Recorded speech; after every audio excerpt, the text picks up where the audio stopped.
우리는 이것저것 많이 다니죠. 회사를 늘 가고, 그리고 짬이 나면 또 커피를 마시러 카페도 가고, 또 묵은 때를 벗기러 목욕탕도 가기도 하고, 또 이게 여행도 가기도 하고 그러죠.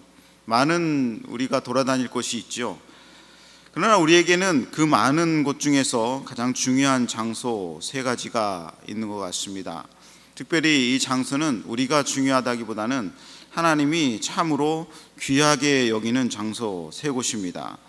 그것은 첫 번째 가정입니다. 가정이 참으로 중요한 장소입니다. 저는 교회도 참 좋지만 집이 가장 편한 것 같습니다. 교회에서는 양복 입고 다녀야 되고, 이렇게 양복 오래 입으면 목이 쫄리는 것 같고 조금 그런 것도 있고 그래가지고 조금 불편한 것도 있는데, 집은 참 편하죠. 아무거나 입고 다녀도 되고 뭐라 할 사람도 없고, 집이 참 편한 곳이 되어야 됩니다. 그래서 저는 제가 기분 좋은 아이들의 말 중에 하나가 집이 참 좋다, 그렇게 얘기할 때 참 기분이 좋습니다. 집에 들어왔는데 집이 싫어, 이렇게 얘기하면 이 아버지의 마음이 얼마나 찢어질까요? 예전에 제가 기억하고 있는 그런 장면이 하나가 있습니다. 한 6년 전인가 어떤 아이가 성적을 비관해서 죽었는데, 그 아이의 유언 중에 하나는 내 아이팟을 함께 묻어달라, 그렇게 유언을 남기고 죽었던 그런 신문 기사를 기억을 합니다. 그러니까 자신의 유일한 친구가 아이팟이었던 거죠. 그러니까 애들이 맨날 이렇게 끼고 듣고 다니는 것을, 너는 맨날 음악만 듣고 다니느냐, 그게 아니라 어떤 아이는 참으로 그것만이 친구라, 자기를 위로해주는 그런 기계다, 그렇게 생각해서 그런 거죠. 만약에 그 집이 참 행복했다면 그러지 않았을 것입니다. 아마 그 아이는 집이 아마 지옥이었을 것입니다. 저는 아이를 셋이 있는데요, 세 아이를 낳을 때마다 제 아내를 모두 산후조리원에 보냈습니다.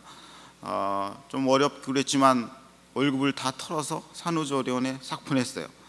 왜냐하면 집에서 제가 하면 너무 힘들까봐, 제가 밥 차려줘야 되고 제가 다 해야 되니까.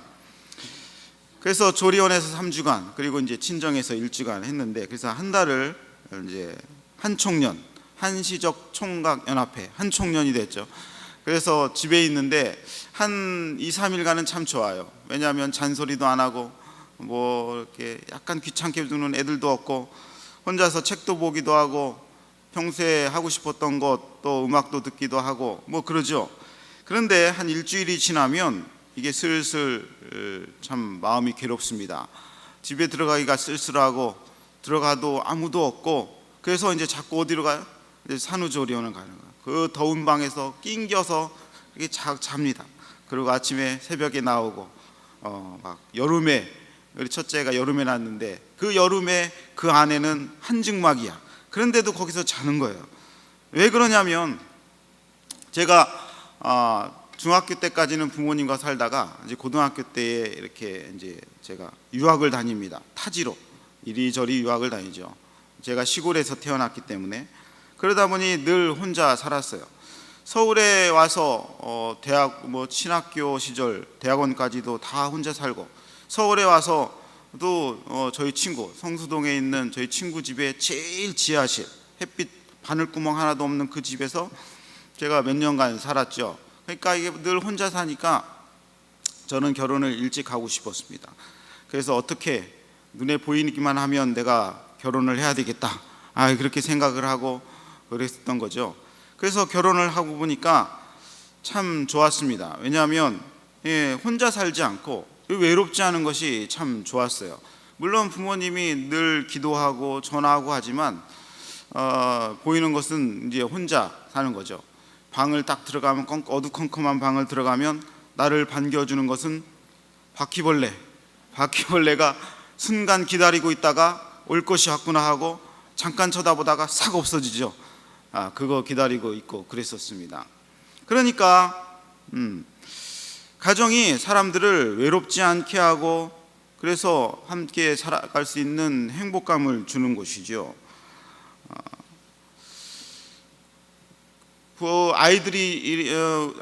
아이들이나 저희 아내가 이렇게 조리원에 가고 그랬을 때에 그런 외로움을 또 견뎌야 되는 것이 힘들었던 그런 생각을 하게 됩니다. 하나님이 중요하게 여기는 두 번째 장소는 교회입니다. 첫 번째 장소는 가정이고 두 번째 장소는 교회입니다.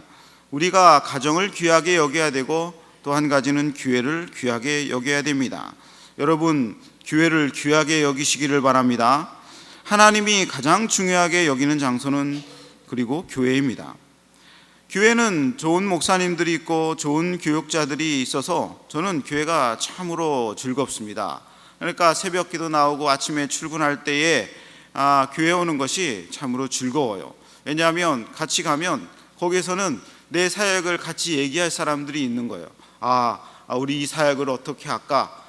이 성경은 잘 해석이 안 되는데 이런 성경은 당신은 어떻게 해석해? 이렇게 물어보기도 하고 기도도 하기도 하고 또 얘기하고 즐겁게 하고 또 시간 나면 또 휴일이나 그럴 때는 또 운동도 하기도 하고 그렇습니다. 제 친구가 이제 저희 친구들도 목회를 많이 하죠. 근데 그 친구들이 가장 힘든 것이 뭐냐면 첫 번째는 외로운 거예요. 외로운 거. 목회를 혼자 하는 거죠. 아침에도 혼자, 점심에도 혼자, 저녁에도 혼자, 신방 가도 혼자, 신방 갔다 와서 정리도 혼자, 설교 준비도 혼자, 마당 청소도 혼자, 예배당 청소도 혼자 하는 거예요. 작은 교회들은. 그러니까 기도를 나눌 사람도 없고 하루 종일 얘기할 사람이 누구밖에 없어요? 여기 사모밖에 없어요. 사모. 근데 사모는 매일매일 이 들어오는 목사님이 몇 년 지나니까 귀찮더래. 왜냐하면 목사도 삼식이거든요. 삼식이. 새벽 기도 갔다 오면 밥 달라고 그래. 출근했다가 조금 있으면 간식 달라고 그래. 점심 달라고 그래. 저녁 달라고 그래. 저보고 부럽대요. 저는 다 나가서 먹는다고. 그 목사님은 왜 자꾸 집에 들어가요? 혼자니까 집에 가서 밥을 먹어야 되는 거예요. 그 목사님은, 우리 친구 목사님. 저는 참 행복한 목회를 하고 있죠. 이 교회가 참 좋습니다. 말도 통하고 은혜도 통합니다. 얘기하고 커피 마시며 교회에 대해서 얘기를 하는 것들은 참 아이디어도 많고 반짝반짝거립니다. 요즘에 우리 교회 전사님들 새로 오기도 하고 대부분 30대 초반 중반 우리 전사님들의 이 머리가 반짝반짝 빛납니다. 그래서 예전에도 저도 반짝반짝 빛나는데 요즘에는 그냥 반짝반짝 빛나요. 그래서 반짝은 아니고 반짝반짝은 아니고, 그러다 보니까 얘기하면 얼마나 좋은 아이디어들과 생각이 있는지 몰라요. 그래서 영적 에너지 원천이 됩니다. 그래서 교회는 그런 만남들이 사람들이고 쌓여서 교회가 능력이 되는 것입니다. 얼마나 다양한 사람들이 모여 있습니까? 우리는 사정을 다 알 수 없지만, 가정이나 회사나 자기 처지를 다 알 수 없지만 모여서 다양한 분들이 함께 예배하고 함께 봉사하는 것이죠. 저분들은 어떤 일을 하는지 참 나와 상관없는 엄청난 그런 간극이 있는 일을 하기도 하죠. 어떤 사람은 참 사업체를 운영하기도 하고, 어떤 사람은 가르치기도 하고, 어떤 사람은 세일즈 하기도 하고, 어떤 사람은 인터넷으로 마케팅하기도 하고, 어떤 사람은 어떤 땅을 파는 그런 작업도 하기도 하고, 다양한 분들이 모여서 하나님의 교회를 이룹니다. 그러니까 자기가 못하는 것들이 사람들에게 맡길 수 있는 것이죠. 한 회사는 어떤 회사는 그 일만 하는 사람들이 모이잖아요. 근데 교회는 상상할 수 없는 많은 일들이 하나님의 사람들이 모입니다. 그러니까 나는 행정을 잘하지 못하는데 잘 보니까 저 집사님은 행정을 해. 그러니까 행정을 하는 사람이 한 팀이 되어서 위원회를 꾸리고 하는 것이죠. 나는 행정은 잘하는데 이상하게 말은 잘 못해. 그러면 말을 겁나 잘하는 사람을 한 명 딱 모여가지고 그 사람을 앞에 세워놓고 사람들을 모집하게 하고 또 광고하게 하고 하면서 위원회가 꾸려지는 것이잖아요. 이것이 능력입니다. 왜 교회가 능력이 있습니까? 하나님이 택한 수많은 다양한 사람들이 모여있기 때문에 능력이 있는 것입니다. 삶에 지치고 힘겨워하는 사람들이 교회에 오면 힘이 쌓이고 힘이 나고 담대하게 만들게 되는 것이죠. 그리고 교회는 아까 말한 것처럼 세상에서 지치고 외로운 사람들이 교회에 와서 외롭지 않고 행복하게 만드는 곳입니다. 교회는 정말 그렇게 만듭니다. 새 가족들이 어떻게 정착을 합니까? 참 말씀이 중요하죠. 설교가 중요합니다. 그러나 그 설교를 듣게 할 수 있는 귀가 열리는 길은 우리 교회에서 모든 모임을 통해서 행복하다고 느껴질 때 말씀이 들어오게 되는 것이죠. 그래서 우리의 모든 모임들은 행복해져야 됩니다. 구역도 행복해져야 되고 위원회도 행복해져야 됩니다. 행복해지지 않은 일들은, 싸우는 일들은 할 필요가 없어요. 교회 안에서 행복해지지 않는 일들, 분열이 일어난 일들은 그게 아무리 선한 것이라도 할 필요가 없습니다. 왜냐하면 그것은 영혼을 잃어버리게 만드는 일들이고 분열시키는 일들이기 때문에 그렇습니다. 하나님은 교회에 오면 행복해져야 되고, 하나님의 말씀을 들으면 은혜가 샘솟아야 되고, 능력이 있어야 됩니다. 약한 사람들이 강해져야 되고, 절망스러웠던 사람들이 소망을 품고 나가야 되고, 깨어졌던 사람들이 회복해져야 되고, 무능하다고 느껴져서 자책하고 오는 사람들이 내가 능력이 있는 하나님의 능력으로 체험받는 것이 교회라는 것입니다. 여러분, 세상 가운데 나아가서 많은 사람들에게 교회를 무엇이라고 소개하겠습니까? 나의 친구는 술과 카드, 담배, 세상 사람들인데 이거보다 더 즐거운 곳이 교회에 있습니까? 라고 했을 때 여러분은 무엇을 얘기하겠습니까? 교회는 가장 행복한 곳이 되어야 됩니다. 그 행복한 원천은 교회의 구원에 있습니다. 하나님의 말씀으로 구원받고 영원한 축복을 받고 지옥에 가지 아니하는 구원이 있고요.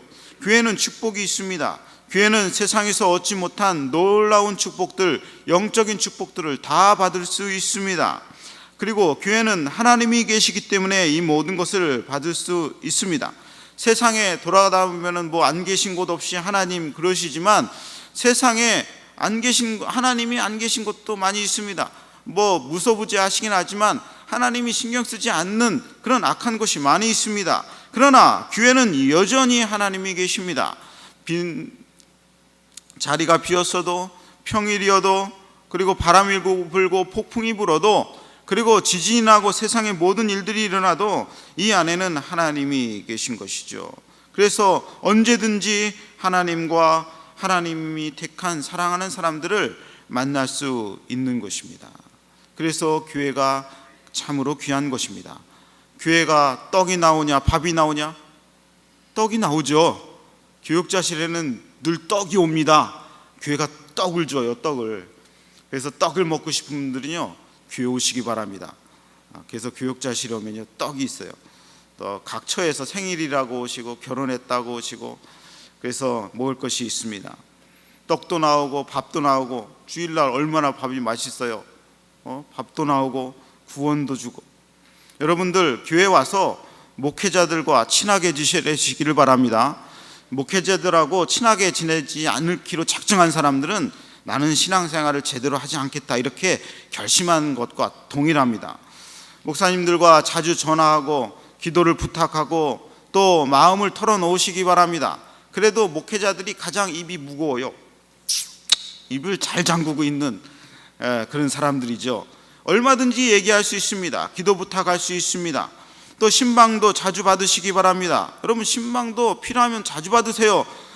마음이 힘들고 그러면 그냥 뜬금없이 우리 집에 한번 와서 차 마시지 않겠어요? 해서 전사님, 목사님 모시고 차 마시고 기도해 달라고 하고 말씀도 듣고 그러면요, 금방금방 활력을 되찾고 나는 사탄에 빼앗겼던 마음들이 다시 하나님 쪽으로 돌아오는 것을 경험하게 됩니다. 아이들 군대 가거나 수능을 보거나 아이들이 마음이 아프거나 잠깐 표정이 안 좋으면요, 끌고 어디로 와요? 목사님 앞으로 오세요. 목사님 앞으로 와가지고 얘를 위해서 기도해 주세요. 그러면 얘는 비틀어 오기 싫은데, 왜냐하면 오기 싫거든. 여전히 죄성이 있기 때문에 자꾸 오기 싫어하는 그 죄성이 나를 자꾸 끌고 나가는 거예요. 그런데도 자꾸 목사님 앞에서 기도받으려고 하고 안수하고 막 괴롭히세요. 그러면요, 얼마나 즐겁게 기도합니까? 그러면 그 아이가 크면요, 부모님이 돌아가시면 자기가 자발적으로 교회 와서 기도받으러 옵니다. 기도하러 오르고. 근데 생전 부모님이 자기를 위해서 한 번도 기도 안 해주고 목사님 앞에 데려오지도 않고 그러면요, 어렵고 힘들고 기도가 필요할 때 내가 어디로 가야 될지를 모르는 거예요. 한 번도 목사님한테 기도받은 적 없고 안수 받은 적 없고 장로님들한테 와가지고 상담받은 적 없고 그런 적 없기 때문에 우리 아이들의 신앙이 결국 커가지고 어디로 갈지는 모르는 거예요. 아이들이 어렵고 힘들면은 교회 오는 거죠. 발걸음을 교회로 인들어 와가지고 기도 받는 것을 이 아이들이 당연하게 생각하는 것입니다. 그렇게 해서 우리 아이들이 신앙이 커가는 것입니다. 우리가 언제까지 아이들을, 그리고 큰 아이들을 돌볼 수는 없지 않아요? 그래서 교회는 만민이 기도하는 집이라고 말씀을 하시는 것입니다. 다 기도 들어주시는 하나님이 아버지 계신 곳, 다 품어주시는 곳이죠. 여러분, 교회에 자주 오시기를 바랍니다. 갈 데가 많아도요, 교회 오세요. 갈 데가 없어도 교회 오시고, 갈 데가 많아도 교회 오시고, 그래서 그냥 왔다가 참하시고 가시고, 기도하고 가시고, 만나고 가시고, 가까우면 다른 커피집 가지 마시고 카페에 오세요. 그래서 카페에서 커피 드시고 그러는 것이죠. 교회가 참으로 귀한 곳입니다. 세 번째, 하나님이 귀하게 여기시는 세 번째 장소는 바로 선교지입니다. 첫 번째, 가정이 중요하고 가정이 행복해져서 가정이 오면 즐거워야 되고, 두 번째, 교회가 행복해져서 교회 오면 은혜의 장소가 되어야 되고, 세 번째, 하나님이 귀하게 여기시는 세 번째 장소는 선교지입니다. 선교지, 우리가 선교지를 귀하게 여겨야 되는 것이죠. 사도행전 1장 8절에 보니까 오직 성령이 너희에게 임하시면 너희가 권능을 받고 예루살렘과 온 유대와 사마리아와 땅끝까지 이르러 내 증인이 되리라 하시니라. 그러니까 하나님의 관심이 사마리아와 땅끝까지의 관심이 있는 것입니다. 여러분, 선교지를 귀하게 여기시를 주님의 이름으로 축원합니다. 지금도 우리 눈에는 이 나라가 안정되어 보이는 것 같지만 중국이나 카자흐나 아프리카나 러시아나 우리가 선교하고 있는 이슬람권이나 유럽이나 일본이나 우즈벡이나 남아공이나 북한까지도 우리의 선교 지역인데, 그것은 흑암의 세력이 권세를 잡고 누르고 있는 지역입니다. 우리의 눈이 거기로 향하지 않는다면, 우리의 관심이 거기로 향하지 않는다면 그것은 하나님의 관심을 우리가 멸시하는 것이 됩니다.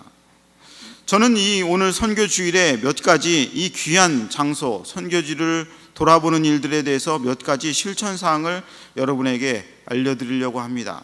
여러분, 오늘 선교 주일에 이 말씀을 기억하며 나에게 실천 사항이 되시기를 바랍니다.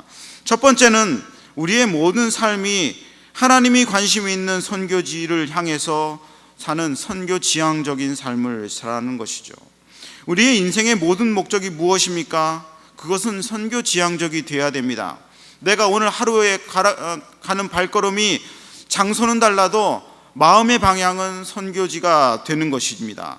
왜 직장에 다닙니까? 돈을 벌어서 뭐 하십니까? 복음 증거하고 선교하려고 직장에 다니는 것이 되어야 됩니다. 왜 공부합니까? 왜 훌륭한 사람이 됩니까? 어떤 모양이든 내 인생이 선교하는 선교사가 되려고 공부하고 높은 곳에 올라가야 되는 것입니다.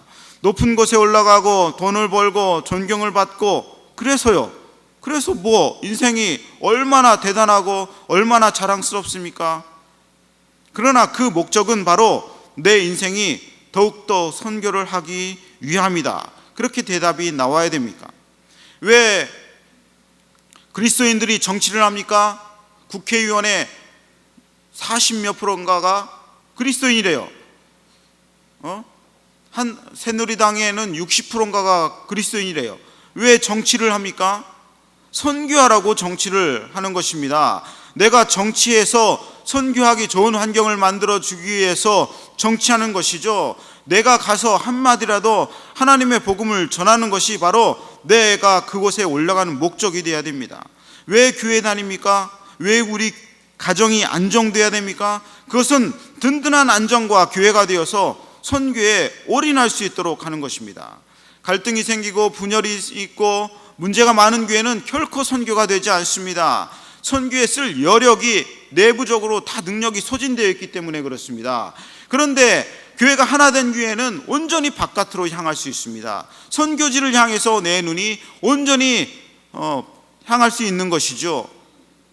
그렇기 때문에 중요한 곳, 두 곳의 기반은 한 곳 선교지를 향하는 그것이 목적이 되는 것입니다. 예수님도 세상에 계실 때에 선교하고 전도하는 데 집중하셨습니다. 마가복음 1장 38절에 예수님이 이렇게 말씀하십니다. 이르시되 우리가 다른 가까운 마을들로 가자.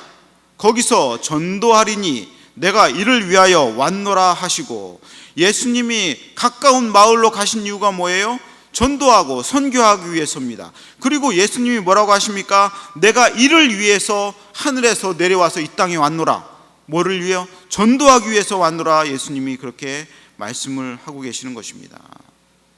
주님의 교회는 주님이 2000년 전에 하셨던 그 일을 계속하도록 부름을 받았습니다. 주님의 일은 바로 세상에 복음을 전하고 그들을 하나님께로 인도하는 일입니다. 주님이 우리를 부르실 때는 항상 언제나 선교적인 비전을 갖고 부르십니다. 예외 없으십니다. 그 사람을 택하고 구원을 주고 예수 그리스도의 하나님을 믿는 구원을 받은 백성이 된 즉시 하나님은 동일하게 선교적인 사람으로 부르신 것입니다. 저희 아이에 대해서 선생님과 얘기할 기회가 있었습니까? 목사님, 어떤 아이로 우리 아이들을 키우고 계세요? 그래서 제가 그랬습니다. 분명히 얘기했습니다.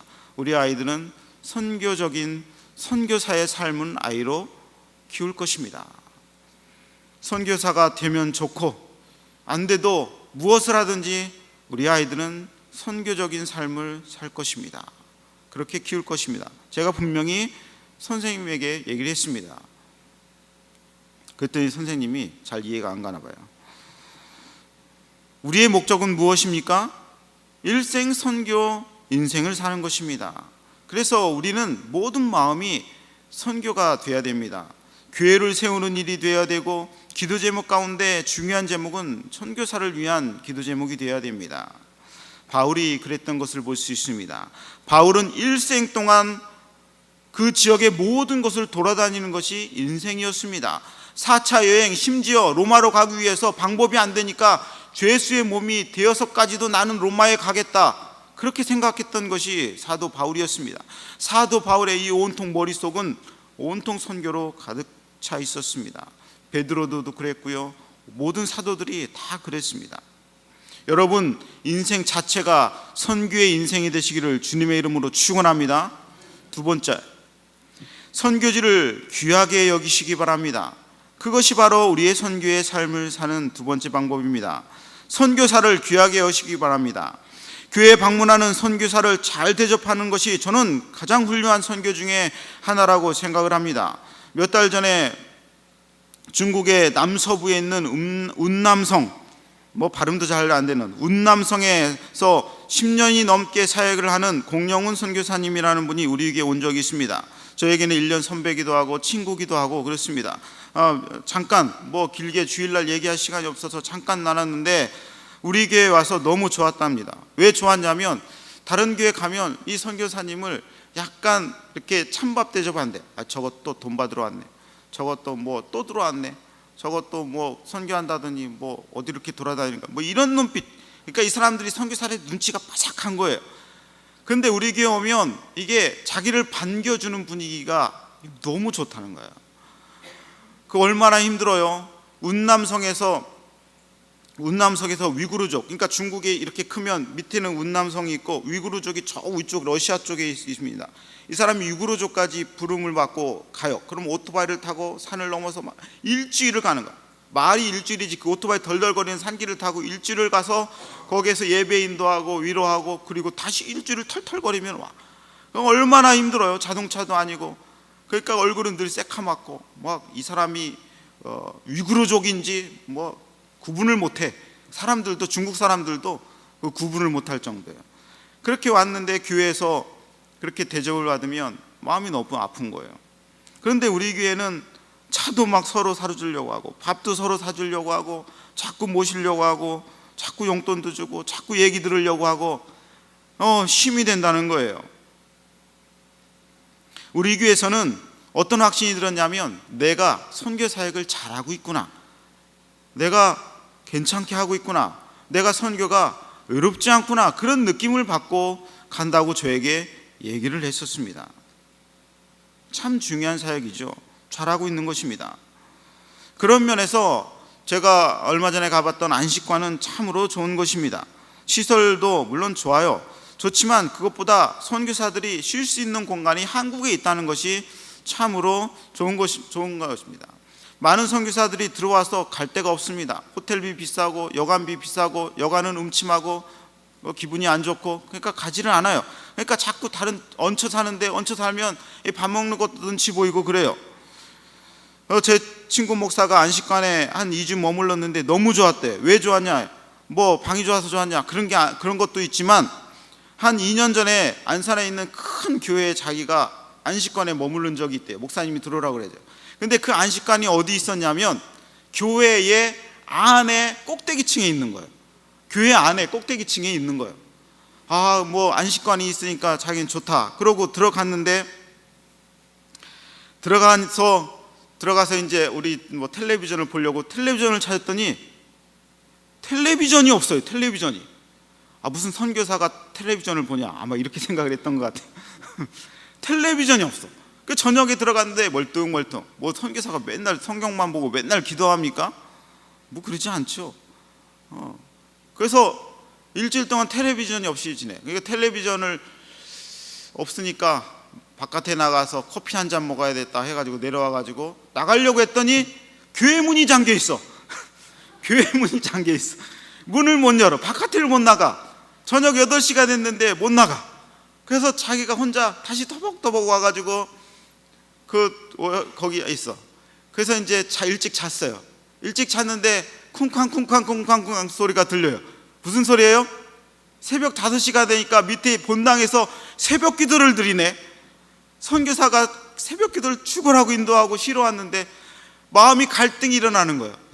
새벽 기도를 나가야 돼 말아야 돼 고민하다가 어떻게 해요? 고민하면 어떻게 돼요? 가야죠. 고민하는 것은 무조건 가야 되는 것입니다. 그거는 고민할 필요도 없는 거예요.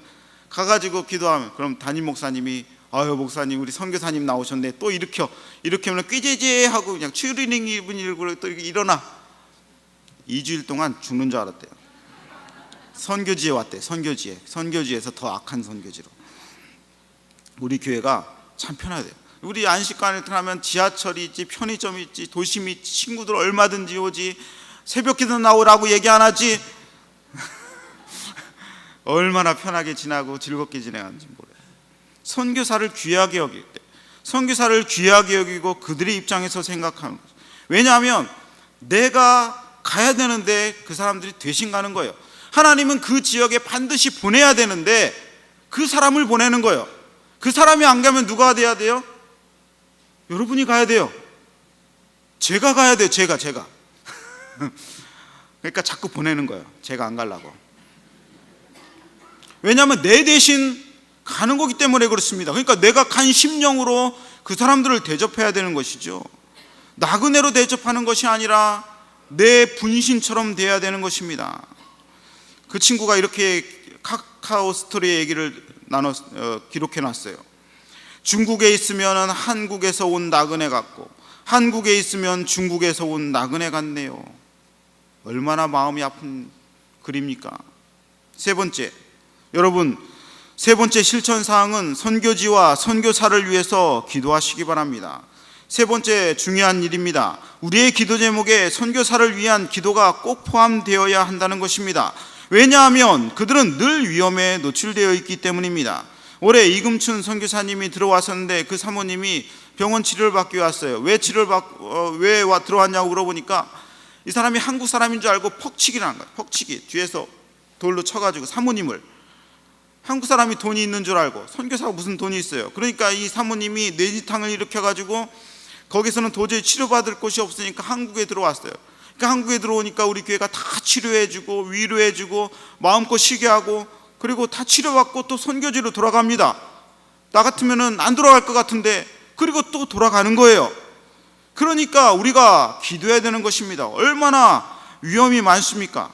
카자흐스탄의 이재학 선교사님은 열심히 공부시켜서 어떤 청년을 전도사로 세웠는데 그 어느 날 그 전도사가 어떤 여자 성도와 바람나서 도망갔어요. 도망갔는데 그냥 도망가면 되지, 교회의 모든 헌금과 재산을 다 가지고 도망갔어요. 어떤 선교사님은 살해를 당했는데 그 살해를 저지른 성도가 자신의 성도가 강도였어요. 오랫동안 공부하던 이 강도가 마음을 다잡아 먹고 저 집을 내가 털어야 되겠다 이렇게 마음을 먹고 들어온 거예요. 그래서 선교사님 부부를 죽이고 돈을 가져갔어요. 상상할 수 없는 위험이 있는 것입니다. 선교는 목숨을 내어놓고 하는 일입니다. 우리는 그런 핍박이 없죠.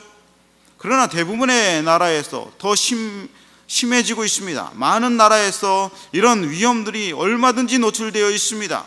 그러니 우리의 기도는 그냥 기도가 아닙니다. 선교사를 살리는 기도인 것이죠. 언제 무슨 일이 이루어질지 모르는 일들 가운데 우리의 기도를 통해서 사단의 권세가 막아지고 하나님의 역사가 그 선교사와 선교지를 보호하는 것입니다. 여러분 기도 제목 가운데 선교사를 위해서 꼭 기도하시기를 주님의 이름으로 축원합니다. 네 번째, 선교사역의 일정 부분을 헌신하시기 바랍니다. 물질이 있는 곳에 마음이 있다고 그랬습니다. 여러분 삶 가운데 마음이 다 선교에 가 있고 그리고 선교사를 잘 대접하고 그리고 기도하고 있더라도 그리고 일정 부분 내 삶에서 헌신하시기 바랍니다.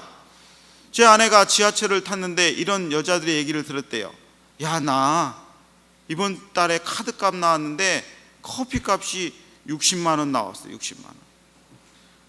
젊은 여자애들이 너무 마음이 아픈 거예요. 커피값은 60만 원을 보내면서 그 부모님에게 10만 원이 용돈이나 드리는지는 몰라요. 만약 그리스도인이라면 더 안타까운 거죠. 자신의 일정 부분을 커피는 60만 원 쏟으면서 단돈 10,000원이나 2만 원은 선교를 위해서 쓰지 못한다는 것은 말도 안 되는 일입니다. 그러면 이렇게 얘기를 합니다. 아유 목사님, 제가 한 사람인데 뭐 얼마나 큰 도움이 되겠어요. 이런 이야기가 있습니다. 어떤 가난하던 시절에 나그네가 어떤 마을을 방문했습니다. 어떤 마을을 방문했는데 썰렁하대요. 그래서 큰 통을 하나 갖다 놓고 거기다가 이만한 돌을 집어넣어요. 돌을 집어넣고 물을 넣고 불을 뗍니다. 불을 떼니까 사람들이 와서 보여요. 뭐 하세요? 어이구 이게 얼마나 맛있는 돌인지 몰라요. 여기서요 만난 게 나와요.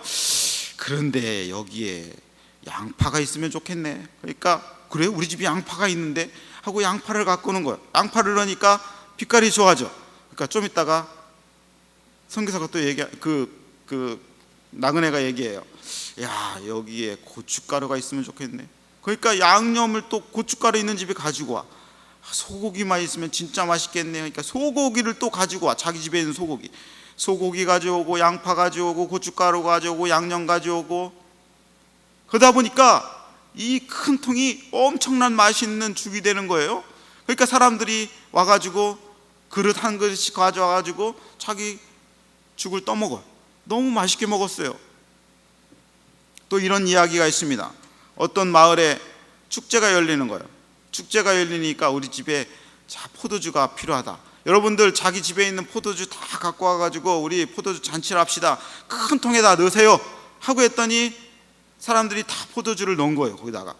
그리고 그 다음날이 되었습니다. 수도꼭지를 딱 틀어서 물을 딱 받았더니 거기서 나온 것이 무엇이었어요? 물이 나왔어요. 왜 물이 나와요? 아이고 나는 포도주는 아까우니까 뭐 몇 년 된 거니까 물을 넣어도 아무도 알아차리지 못할 거야. 사람들이 다 그렇게 생각한 거예요. 그래서 첫 번째 사람이 물을 넣고 두 번째 사람이 물을 넣고 그러니까 물통이 된 거예요. 헌신이란 그런 것입니다. 헌신이란 나 한 사람이 제대로 하면 온전한 헌신이 되는 것이고 나 한 사람이 온전하지 않으면 온전하지 못해지는 것입니다. 교회가 왜 힘이 있습니까? 함께 모이기 때문에 힘이 있는 것입니다. 아무리 많아도 함께 모이지 않으면 힘이 없는 것이에요. 아무리 적어도 함께 모이면 엄청난 힘이 생기는 것입니다. 다섯 번째, 여러분의 일정 부분 헌신하시고 선교지를 방문할 계획을 좀 세우시기 바랍니다. 여러분 인생 가운데 선교지를 방문할 계획을 꼭 세우세요. 나는 한번 방문해야 되겠다. 돈을 왜 모으십니까? 유럽 여행, 미주 여행 좋아요. 그러나 그것을 가지고 선교지를 방문해 보세요. 선교지를 방문하는 일은 기도 제목이 생기는 일이고 선교사의 필요를 알게 되는 일이고 그것을 내 마음에 품고 내 사역으로 삼는 것입니다. 여러분 인생 가운데 많은 부분을 2년에 한 번, 3년에 한 번 선교지를 방문할 계획을 꼭 세워서 방문하시기 바랍니다. 6번째, 선교의 바톤을 꼭 넘겨줘야 됩니다. 선교적 환경이 늘 변합니다. 교회도 변하고 선교사도 변하지만 우리가 꼭 해야 될 일은 선교를 끝까지 하는 것입니다. 나로 끝나는 것이 아니라 내 아들, 내 손자들에게 넘겨줘야 되는 것이죠. 그래서 오늘 4장 1절부터 8절까지의 본문이 중요한 이유는 이 사도 바울이 죽을 때가 되었을 때에 디모데에게 부탁하는 내용입니다. 유언과 같은 내용이에요. 그때 뭐라고 얘기하냐면, 내가 지금까지 선교사로 다 감당을 했는데 내가 죽을 날이 가까웠다. 이제는 네 차례다. 힘써 말씀을 전파하라. 때를 얻든지 못 얻든지 항상 힘쓰라. 5절, 모든 일에 근신하고 권한을 받으며 전도인의 일을 하며 내 직무를 다하라. 무슨 얘기예요? 내가 하던 일을 해서 교회를 돌보고 선교회를 감당하라. 그렇게 얘기하는 것입니다. 선교의 바톤을 이어가는 가정이 되시고 선교의 바톤을 이어가는 교회가 되시기를 주님의 이름으로 축원합니다.